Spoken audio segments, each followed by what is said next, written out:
Okay, we're live. Welcome. Well,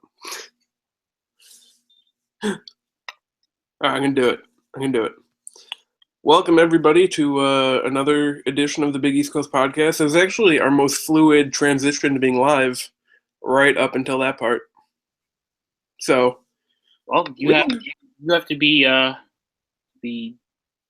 more ready to go and ready to react.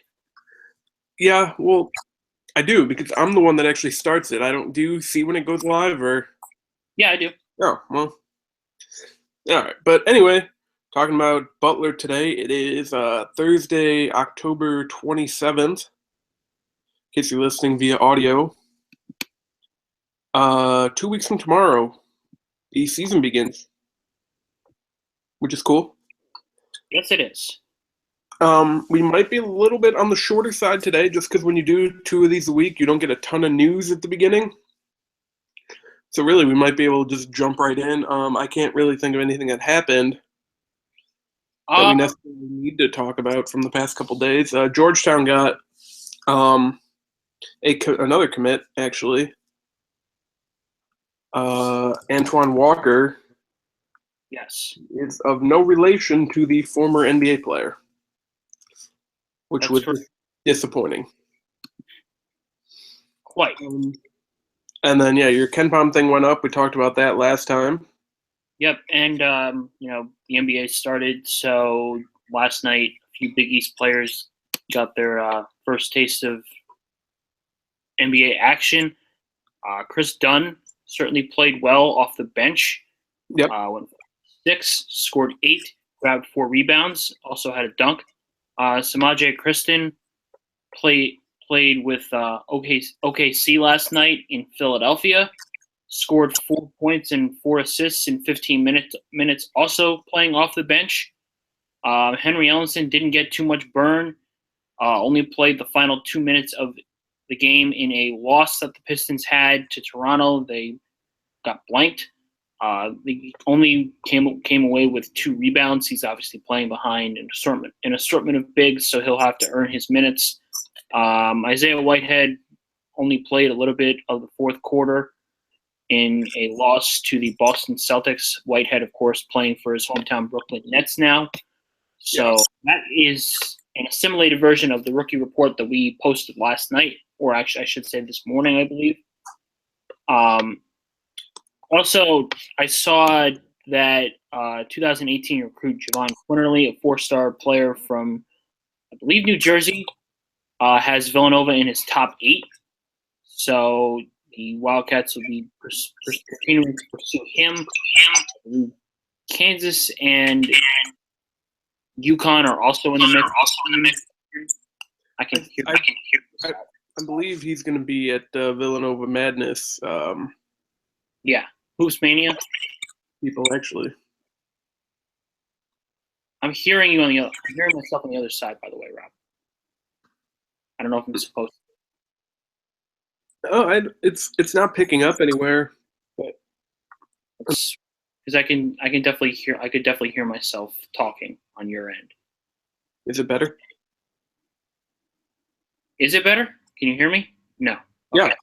Good. I can hear. Are you good now? Yeah, I think so. Okay. All right. Yeah. So I just pulled this up. Quinterly has Villanova, UConn, Arizona, Cal, Stanford, Maryland, Virginia, and Kansas in his top 8. So all over the map. Yes, it's all over the map. Nothing quite really in the same area. He's in the Northeast. He's out west. He's a little bit south, and he's in the Midwest, obviously with Kansas. But that's the only school in the Midwest. So if you want to even call it the Midwest, the Great Plains. Yeah. So yeah, on to Butler today. Yes, Butler continued to succeed as they are to do. That season that they had, their first year in the Big East, is looking more like an anomaly more than anything. Yep. Your Butler. Let me pull them up to see how they fared a year ago. Just to refresh my memory, yes, they went 22-11. With another appearance in the NCAA tournament, despite losing their first Big East tournament game, they earned enough after going 11-1 in their non-conference slate with wins over Cincinnati and Purdue, most notably, as well as Temple. Loss to Miami on a neutral floor was their only blip of that portion of the schedule. Butler.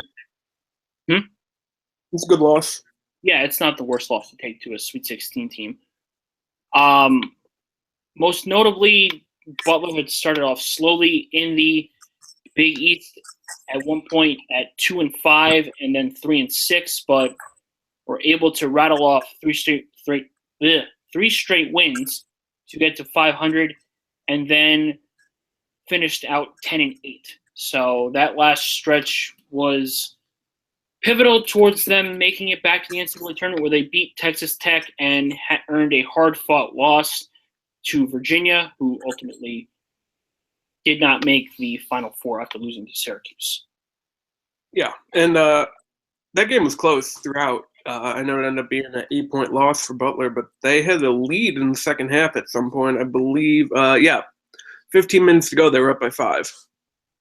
Yeah, so and I remember Andrew Stravis had a huge outing in the first half of that game, but was held relatively in check the rest of the way. I guess that's kind of what happens when you have to face Malcolm Brogdon defensively, who I believe they put on him for the rest of the way. So, yeah, but that's not. There's no real shame in losing to that. I personally picked Butler to win that game, and I thought they were going to prove me right, but they played pretty well down the stretch. Yeah, so. Yeah, and it was a nice kind of coronation of a season that might have taken some people by surprise a little bit. Obviously they started off last year with the just dominating performance against Citadel, and their offense looked good against Missouri State too. And I don't know if people quite expected that sort of offensive output. I mean, they ended up being one of the a handful of best offenses in the country throughout the season. And a lot of that had to do with a player who was extremely pivotal down the stretch for them, who will now in turn be their go-to guy this year with the departures of Roosevelt Jones and Kellen Dunham, among others, including Austin Etherington and Jordan Gathers. That's Keelan Martin. And while Martin, he wasn't as prodigious as he in the first part of the season, but certainly, or actually I should say he was. He started to show out, but then it gets to around, late January, and he has a 22-point outing against St. John's, and then 2 games later he has 22 and a loss against Creighton. And after an 8-point effort against DePaul, Martin just starts to go off. He scores 27 against Marquette, 35 against Georgetown, 23 against Seton Hall, 21 against Creighton. He, to me, is easily the best scorer in this conference right now.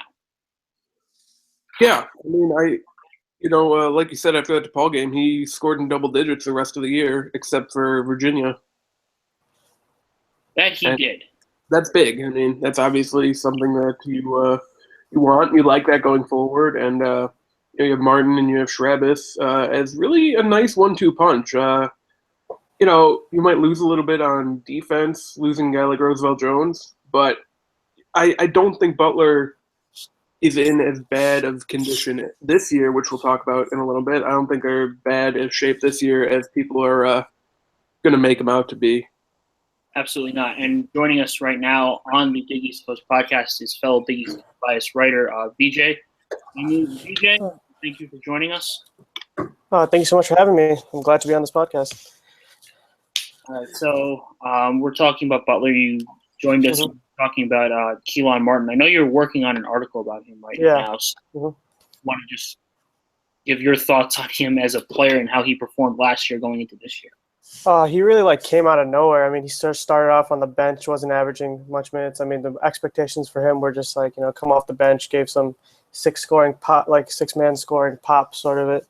But he slowly morphed into a better scorer. All of a sudden, he showed he can he can get to the rim, takes a lot of shots, and soon at the end, like you saw in the tournament, he was one of their leading scorers. He was the go-to guy. It wasn't Dunham, it wasn't Jones. I mean, it was Keelan Martin's team, and I think it's going to be his team this year. They go as far as he goes.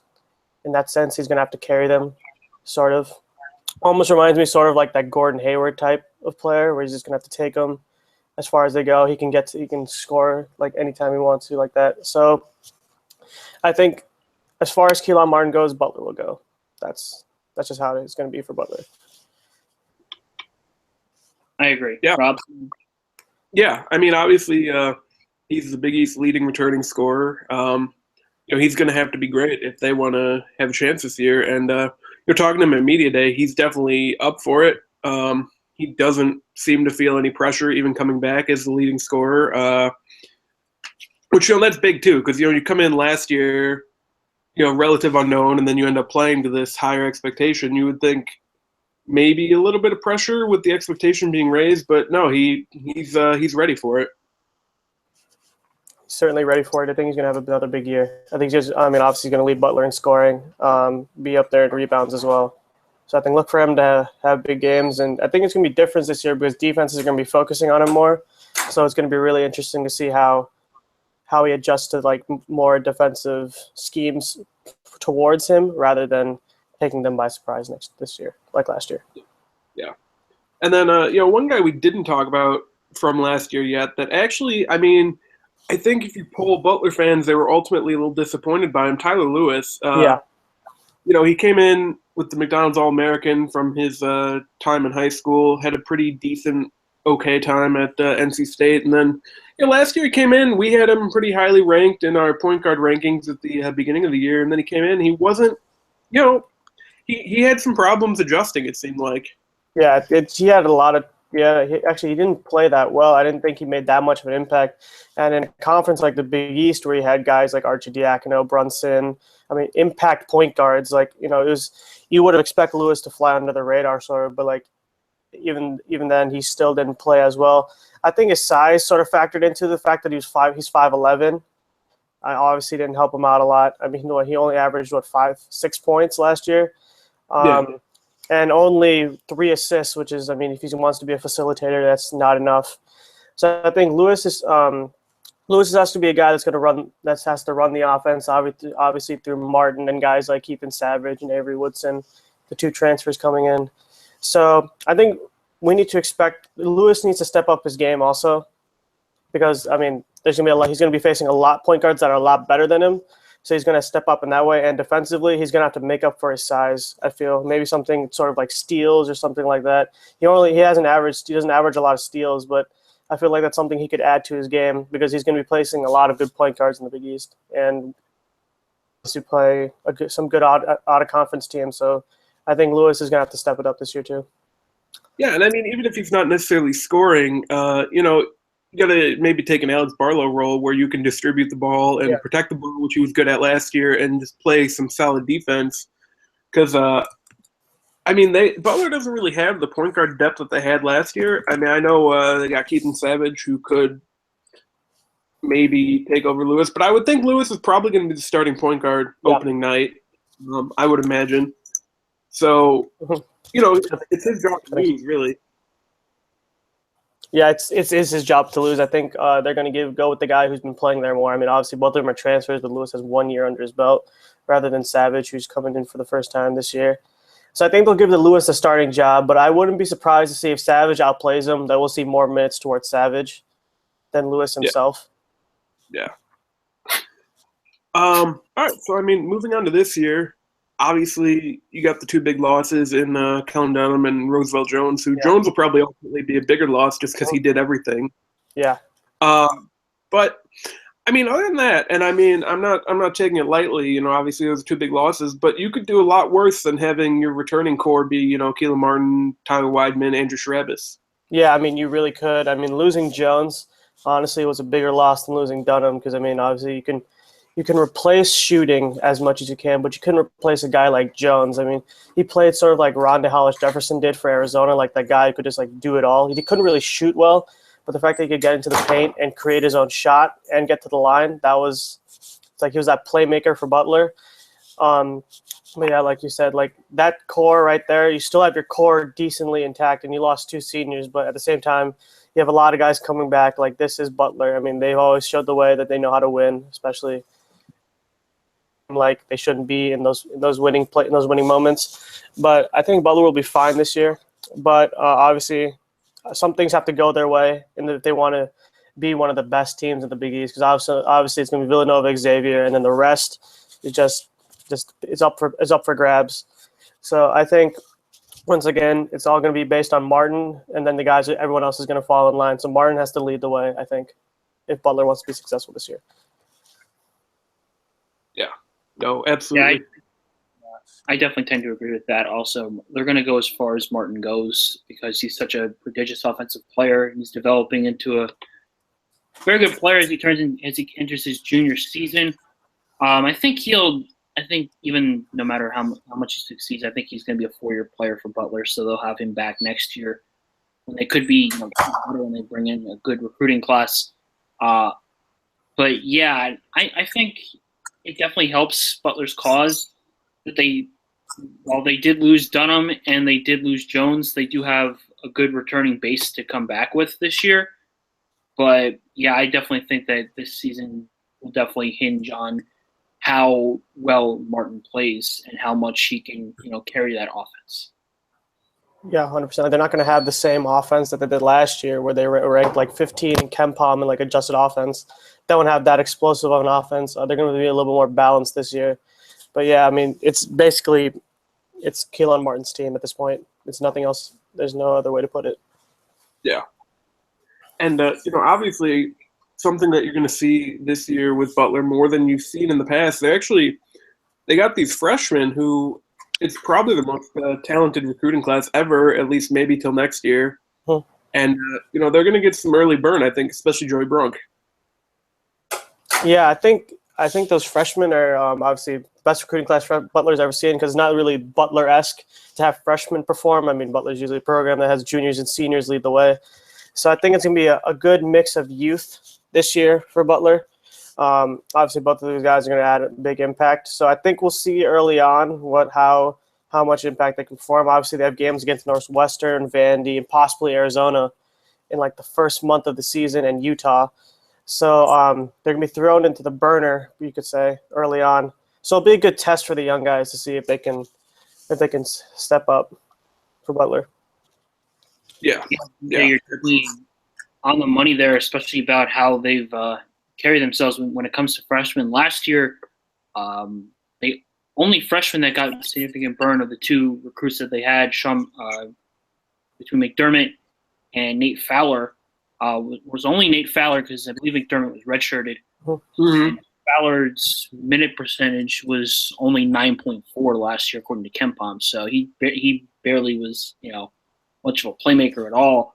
So I'm interested in seeing if he gets, some burn playing in front of or behind Joey Brunk, obviously the very talented big man that they have. Mm-hmm. And that's something that they're going to, they have at their disposal this year, and that's size between Fowler and Brunk and also McDermott as well if they decide to use him too. Yeah, I think that they're going to have to figure out which of the guys, obviously Fowler or Brunk, that play as well. But I think they're going to I don't know. It's just Butler's going to have to figure out – it's a new thing for Butler at this point. I mean, obviously freshmen and sophomores that deserve minutes over the older guys. So I think it's going to be tough managing the minutes, but I think they're going to figure out eventually how to manage those minutes, especially early on because they have some really good games early on. So that's going to be a good testing point for them. Absolutely. Yeah. Yeah, I mean, we could actually move on to the schedule right now. Butler actually, and it's probably a result of their success a few years ago, they always seem to play a pretty decent non-conference schedule, same with Xavier.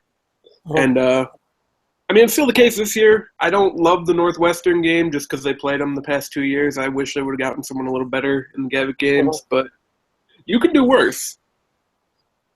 Yeah, you could definitely do worse. I mean, look at these games that they have. I mean, the first 3 games, I don't know, it's not going to be that hard. Wabash, Saginaw Valley, and Northern Colorado. I mean, obviously Northwestern's Big Ten school, but I mean, they're not the best Big Ten school, you could say.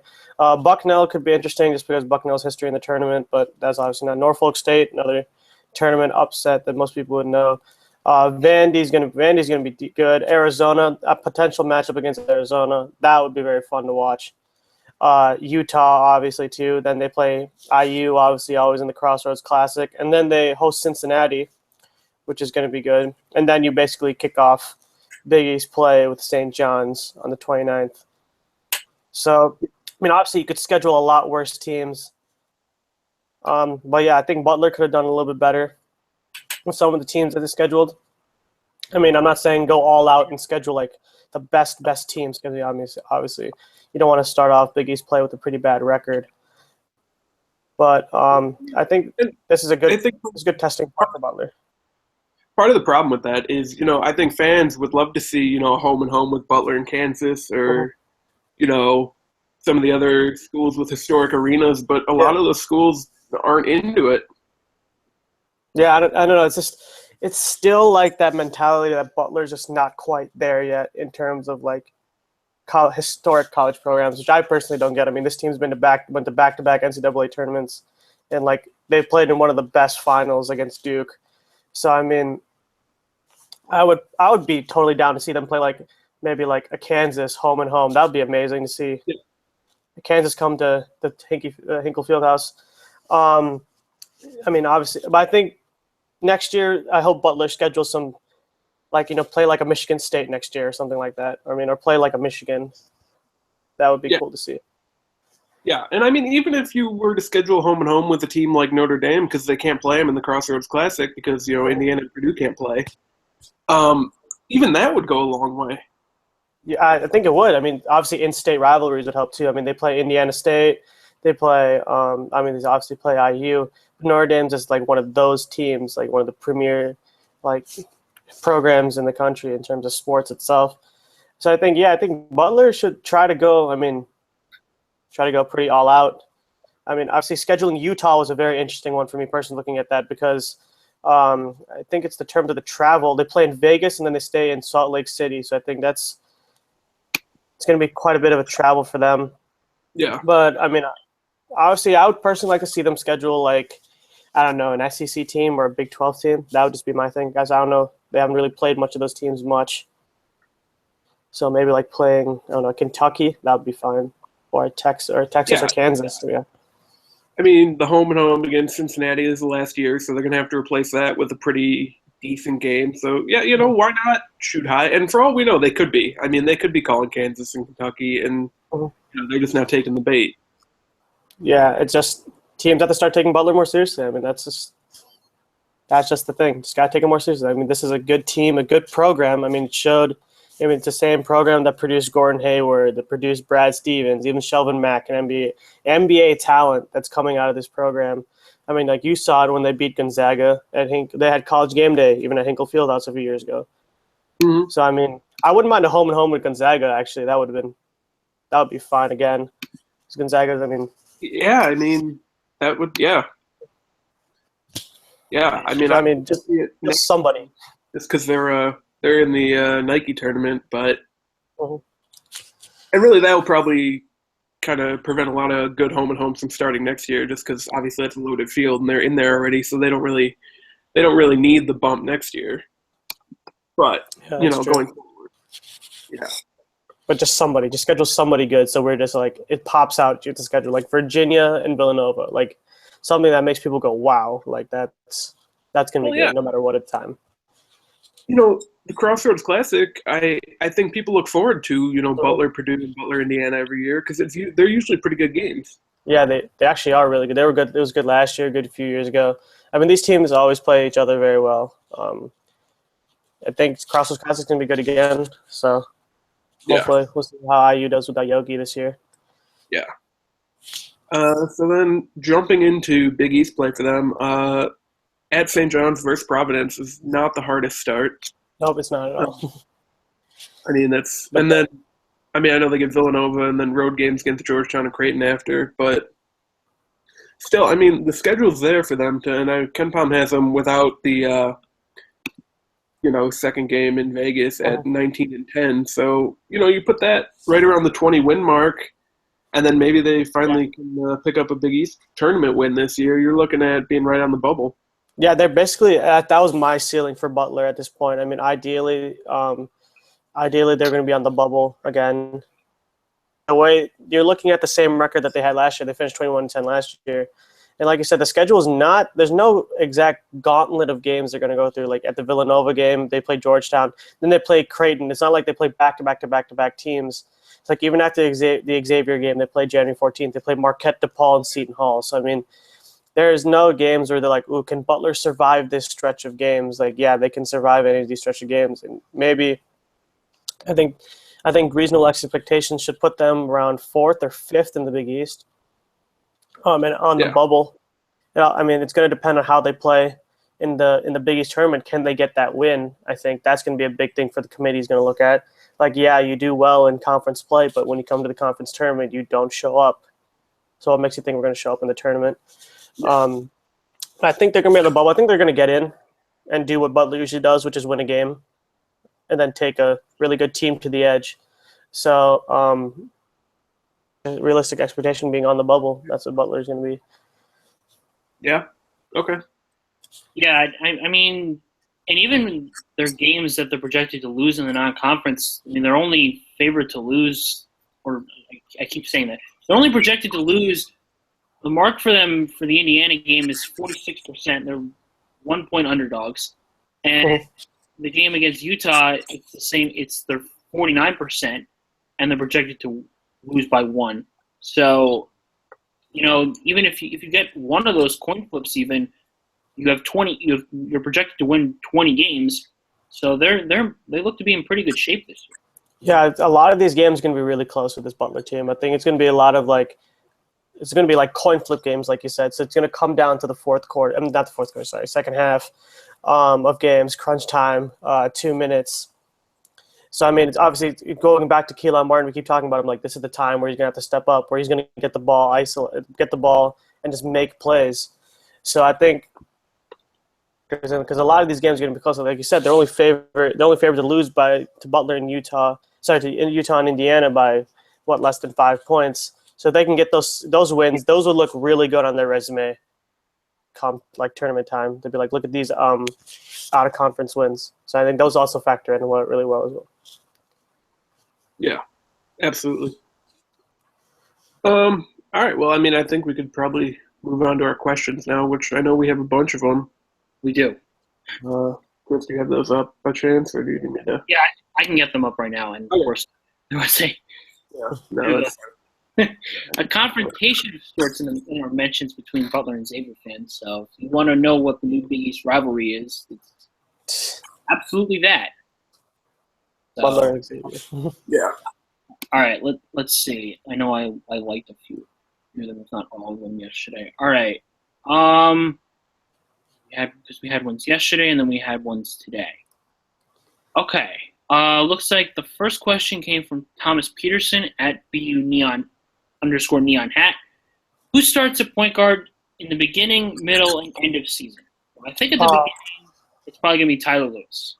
Yeah, that's probably what's going to be. Yeah.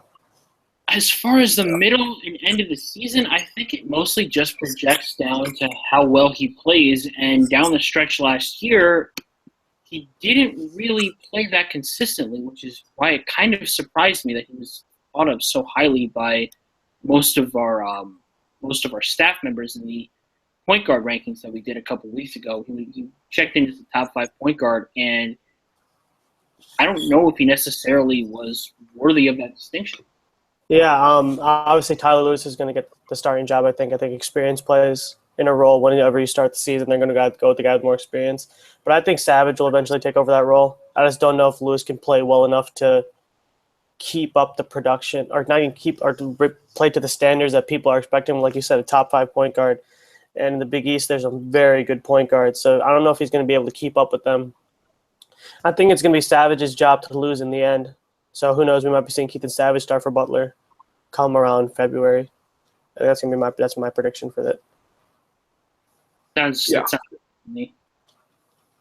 Yeah, I mean, we touched on it a little bit earlier, just talking about Tyler Lewis. It's definitely his job to start, and whether he can hold on to it or not, we'll see. All right, so our next question, there's actually two questions here from, hope I don't get this name wrong. I'm sorry if I do. Joel Weirouch at Joel Y Rock. That could be how it's pronounced. So, well, yeah, okay. So Joel Y Rock at Joel Y Rock, spelled out WHYROCK. What do you make of the KenPom ranking, especially defense at 23rd? I'm not too surprised by it based on KenPom's reasoning to go into preseason rankings, which mostly have to do with what he calls inertia, which is how good a team has been in the past and how that usually projects to be how they'll do in the future. The Butlers of the world will usually finish pretty highly, so they'll be ranked pretty highly to start in the preseason because they'll typically do better than the teams that are below them right now in the Big East standings and below them in the country. And also returning personnel, and Butler's almost 80% of what Butler's projected starting lineup is going to be, if not between 60 and 80, would be coming back from last year in Lewis and Martin and Wyden and Travis. So it's not too surprising. Their defense was pretty good last year, and I think that they'll take steps forward in that as well. So I'm not too typically surprised with that. So yeah, I'm not surprised either with that ranking. I mean, usually Butler, last year they just play very hard on defense. It's not just always the most talented defenders. They work as a team. So I mean, they're able to get those key stops when they need it to be. But I mean, I don't know how the rankings are going to be this year when it comes to them. But I think 23rd is a good starting point because, I mean, we obviously can't – we'll see how they are without Jones at the beginning of the season, and then I feel like we can make a proper ranking on them. But 23rd seems very fair for them right now. I mean, I don't have a problem with the overall ranking. I do think the defense is a little high because they finished 97th last year, and that's with losing Roosevelt Jones, who was arguably their best defensive player. So it's a little confusing, but I mean, they haven't been any games yet. It'll even itself out. Yeah, exactly. That's true. Okay, his second question was, how do you see the guard rotation? And he listed, Savage, Woodson, Lewis, and Baldwin.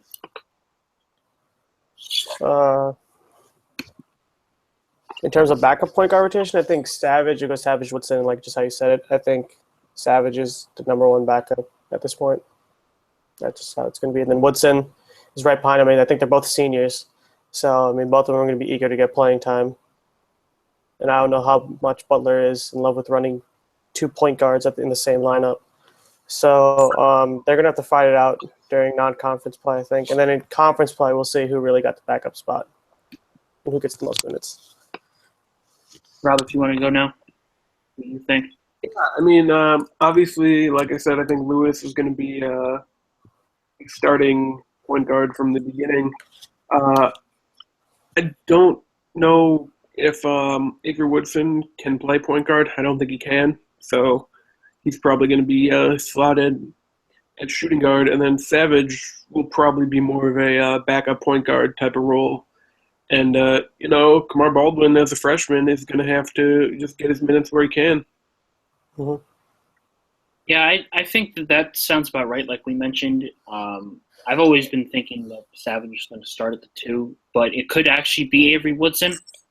And I think I'm interested in seeing how Woodson does because I think he could possibly take some time away from others because if you look at his sports reference page, his per 40-minute stats are pretty good. I mean, last year he scored 14.6 points per 40 minutes and nearly 20 points per 100 possessions last year. So if he can bring that type of offensive flair to this Bulldogs team, he could make like Keelan Martin did and earn his way into the starting lineup and give them sort of a 1-2 punch with him and Keelan if he does play that well offensively and take another step forward as far as his efficiency goes because he took a 5% leap from his field goal percentage. It was at 37.4% in 2014, and last year he was jumped up to 42%. So, and he took a big leap in three-point percentage, which is going to be much needed, especially with the absence of Kellen Dunham, who was so good last year during conference play from the three-point line. Yeah, absolutely.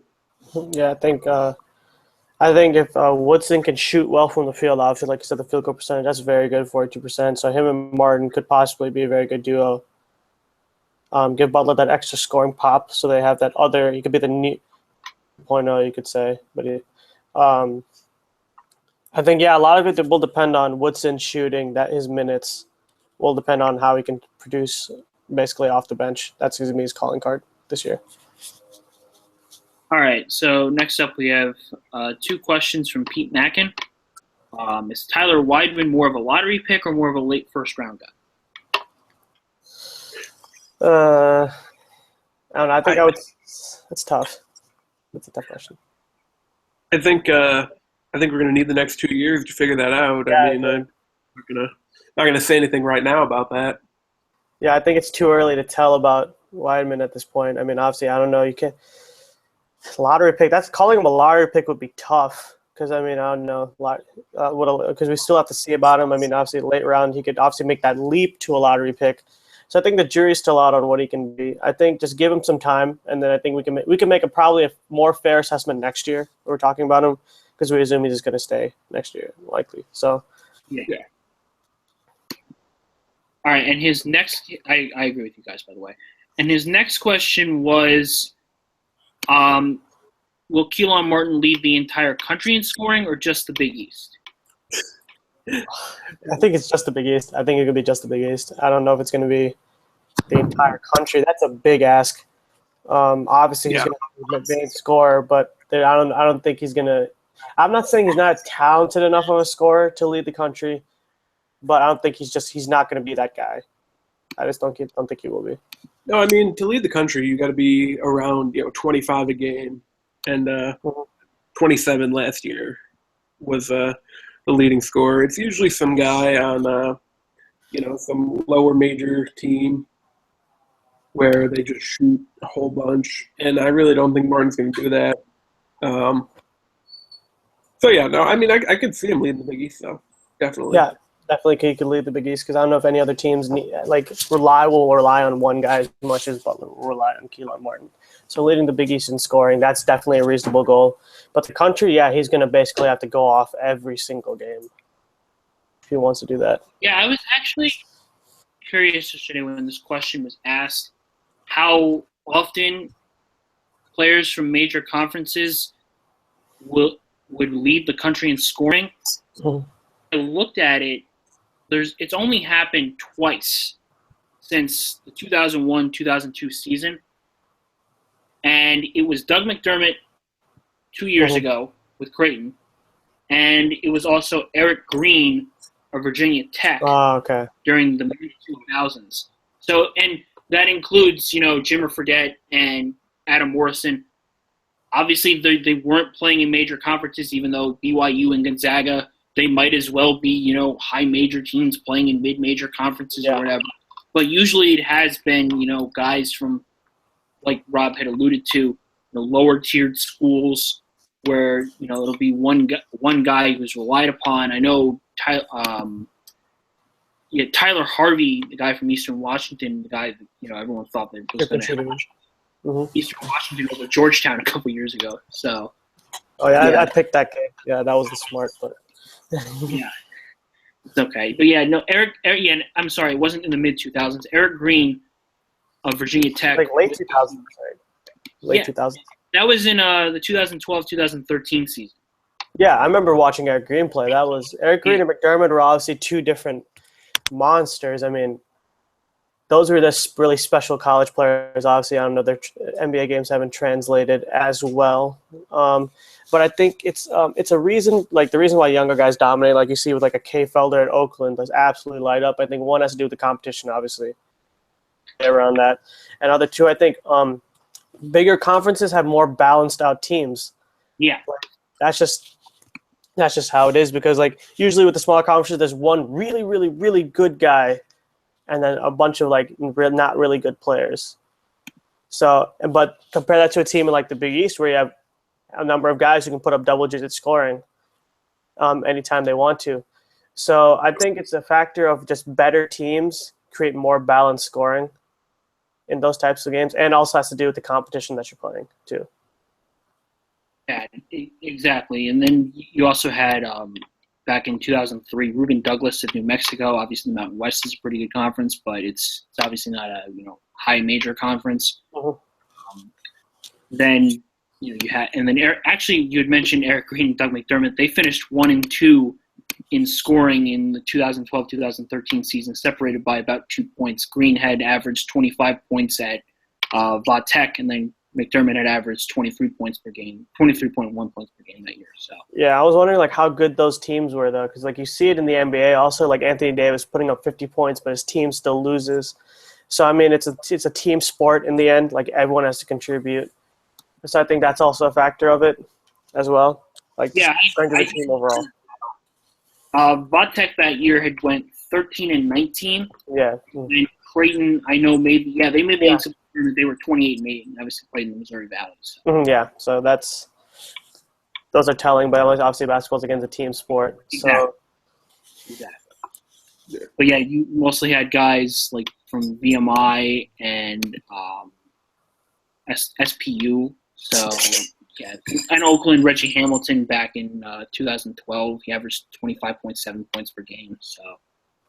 Yeah, leading the country in scoring is asking a lot for a guy, even as good as Keelan Martin. So in a conference such as the Big East. Exactly. Well, he will face some brick walls of defenses. So if he can average 25 points a game in Big East play, that'll be impressive itself. Yeah. So he'll be a Big East Player of the Year in a landslide. Yeah, I'll just write him in right now if he does it. So. All right. So we pretty much agree that he had very much a higher likelihood of leading the Big East in scoring rather than the country. Yes? Yeah. Yes, 100%. All right. I don't think I'm going to ask this Xavier question. Kind of tumbled into a giant argument, or I mentioned someone that asked why Butler is constantly overrated. Oh wow, that's asking. You're asking for Twitter fights right there. Exactly. So I'm gonna just avoid this. Yeah. Mm-hmm. Next question is from our own Sam Newberry, who said, Keelan Martin is the go-to guy this year. Who's the second best scoring option on Butler and why? I forgot how to pronounce his name. Andrew Ches. I don't know how to pronounce his name. Yeah, I think that's going to be the second best player on their team. That 1-2 punch, that's what you need. I don't know. They haven't exactly paid. I think they will play this year, but I think he's going to obviously man the glass and then he's going to be their inside post presence. Need that in and out game. So I think he's going to be the second plus. He's going to be the second go-to guy for Butler per se. But there's not exactly true scoring after Martin. It's just going to be you're just going to have to get night sheet contributions from different guys every night. That's what's going to be. Agreed. Yeah. It's a little bit like Providence almost, where you have one, defined number one guy, and then, maybe the number two guy will be someone that can kind of just play their way into it, get more confident as the season goes along. Yeah, and then you just got to get like 10 points from like maybe a Tyler Lewis one day, or get like 12 points from Keaton Savage. You're just going to need like spark performances from guys. That's just how this team's going to be. It's one guy, and then everyone else is just going to have to step up. Yeah.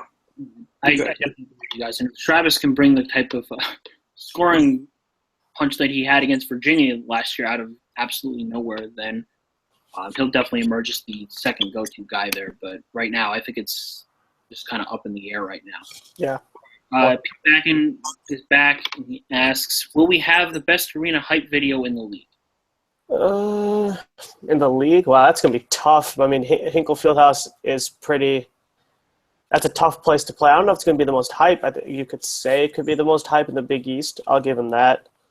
But entrance, that's I mean, I haven't seen their entrance video, but hyped up with every entrance video that I watch, no matter where I am. Marquette's was very good. Paul's was very good. The Cubs have like 3 of them. So hype videos, they always work for me. Yeah, same. Yeah, and that place will be rocking no matter what. So. All right. He now asks, will Butler Blue III's absence from the sideline affect the Dogs' ability to get buckets? I mean, obviously losing Blue was a tragedy. Yes. But I really don't – I mean, I don't know if it's going to really affect them on the court as much. So I would say no on that one. He's going to be back for conference play. That's the word. So I think I can kind of be all right without him. Kind of float along. Yeah, they'll stay above water until he comes back. Will Chick-fil-A still be selling chicken sandwiches in Hinkle for an incredible $5 when they're normally $3.05? That's kind of a ripoff. That's true. I've never been to Hinkle, so I don't know how the prices work there. But that actually sounds like a ripoff, actually. Yeah. So I'm gonna say no or yes. They will actually because they just want your money basically. But then again, it's all about perspective, though. I mean, $5 for arena food is not terrible. Oh, it's true. It's really not actually, yeah. Because like if you go to some other places, it's very expensive. So Chick-fil-A is also really good. So, You do what you got to do there. All right. Final question from Matt Demarinis. Assuming Keelan Martin and Rajon Rondo shoot the same percentage from 3 this year, why, in your opinion, is Kenny Chesney the greatest of all time? Question. That's an interesting question. I don't even know how to answer that. Keelan Martin and Rajon Rondo shoot the same percentage from 3. Oh my god. Yeah, and then just don't even guard Keelan Martin at the 3-point line if he's going to shoot the same percentage as Rajon Rondo. I know NBA defenses will be guarding Rajon Rondo at the 3-point line. Yeah, I was going to say if Rondo gets up to his level, we might have to start preparing for the apocalypse. Yeah, exactly. Are we out of questions? Yeah, that looks to be it. Those are the ones that were liked here, and I think that about sums up all of it.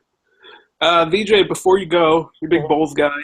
What are you thinking this year?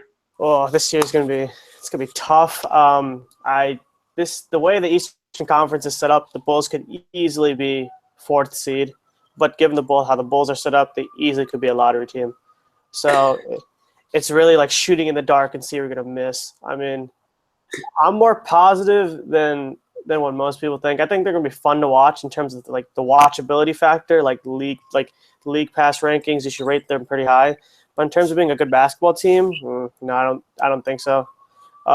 They did like a quick retool for like a very bad problem. So it's like putting a Band-Aid over like a broken wall per se. So I don't know what to make of it this year. Hopefully they figure out their young core and who they need to do. I mean, you have some Big East alums. You have that Marquette connection. So any Big East fans should watch that. Definitely watch that. You also have that everyone's favorite, Nebraska's favorite, Doug McDermott. So yeah, I think it's gonna be good. I think it's gonna be a fun season this year, but I don't know if it's gonna be the best in terms of win-losses. All right, man. Well, thanks for coming on. We'll have to have you back during the season. For sure. Yeah, I would love to come back on. All right, man. Take it easy. All right. Thank you guys so much for having me. Yep. All right. So thanks to Vijay for coming on. I'd like to make a quick amendment, something I alluded to before. I grouped together Nate Fowler and Sean McDermott as far as their height goes, not just the fact that they're both freshmen. McDermott's actually 6'6", so he's closer to a guard than he is a forward and a big man, so I apologize for that. I need to check my verbal commits scholarship page more often to get my depth chart. Oh, man. You ruined our credibility. I'm sorry. I made one little mistake. It could be a lot. Usually where we would talk about wrestling and baseball, but there's no wrestling. There's no wrestling. Even though the first WWE pay-per-view I went to was in Indianapolis. Yes, it was. It was Survivor Series 2012. So I think we're just gonna handle the restaurant part today because Vijay's not from Indianapolis. We've been there a handful of times. So many times. Why did we go to Indianapolis last time? Oh yeah, NXT. That's another thing. Yeah, I forgot why we were there over the summer. Great. Except for the fact that we went and we had to have Subway for dinner. We'll get into that. But the first time that was the worst. That was the worst part of our day, which is okay. I think the first time I ever went to Indianapolis, I went to St. Elmo. It was good. It's not like it is good. I haven't really had any desire to go back. Not that it's not good, but I don't have that kind of money. It was very good though. So. Yep. But actually a place that we have eaten at multiple times in Indianapolis, the tamale place. And if you remember the Big East Coast bias on the road last year when we drove from Chicago to New Jersey, or Missouri to New Jersey, actually. Tamale place was prominently featured. Went there again this year. Still delicious. You got to get there early. It's one of those places where once they're sold out, they close for the day. Mm-hmm. But it's worth it. Yeah, exactly. It fills you up. And I think there are 3 locations. We always go to the one that I believe is out near the airport. Yeah. That's usually where we're at. And then last year also, the night we met Blue and went to Hinkle, we went to I don't remember, the Ambassador, I believe. The Aristocrat, yes. And real good food there. Good pork tenderloin, nice beer selection. And that's not that far from Hinkle either. No, it's not. Because I remember we went to Hinkle and we took pictures outside of it, then went all the way back to our hotel by the airport, and then had to go back to Hinkle. Yes. There's also Graders in Indianapolis. Haven't been, but yeah, we did end up going to Subway outside the National Center, whatever it's called. I think it's called the National Center. Yeah. We're gonna get tacos. They're renovating the place. It's a whole thing. But yeah, if you need Indianapolis restaurants, let us know. There's also McAllister's, which is a great place. Yes, there is. Not at all a local place. It's a chain. I'm not a chain guy, but McAllister's is great. Yes, it is, for sure. Yeah. And then baseball, the World Series still going on. It is. Things went better yesterday than they did on Tuesday. Shocking as it is true that good pitchers are good, and it's tough to hit off them. Yeah. But I still think it's a good chance. So. I don't think it's going to go back to Cleveland, but we'll see. Yep, we'll see. Yeah, so that should about do it. I said we were going to go short today. We end up right around where we usually are. So, we will be back on Monday-ish, Tuesday, one of those days, talking about Seton Hall. I believe Sean will be on with us. Yeah. So, yeah, that'll be fun. And we're done here. That we are. So if you want to take us out, go for it. All right. So thank you for joining us today. We thought it was going to be pretty quick, but it lasted about an hour. So thanks for bearing with us here. Thanks again to Vijay for coming on to the podcast. And we will be back next time around to talk about the Pirates as our preview podcasts are winding down. We only have 3 more, so be sure to stay tuned. Tomorrow, the Xavier all-half decade team will be revealed, so get your votes in before tomorrow at noon. And that about does it. So for Rob, I'm Chris. Thanks for joining us here on the Big East Coast Podcast. We'll see you soon.